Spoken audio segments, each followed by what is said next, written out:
Hey guys, welcome back to the channel, and this is how to fix bad clusters on external hard drive.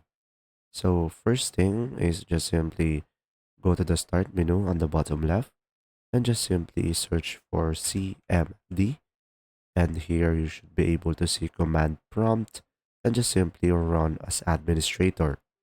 And after that, a window will show up and just simply select yes.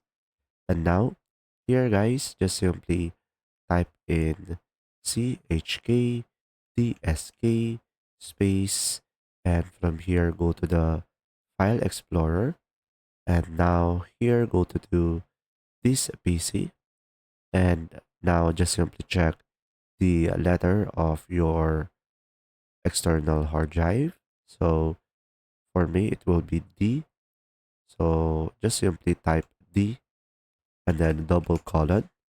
And from here, guys, you will have two options. So you will have forward slash and F. So here, simply spacebar forward slash F. And when you enter it, it will fix errors that it can find. And if you go for R, it will locate bad sectors and attempt to recover readable informations. And if this happens, just simply type Y and enter, then you should be able to fix the issue. And there you go. I hope this video helped you understand more. If you do, leave a like. And if you have any questions, just simply comment down below. And thanks for watching.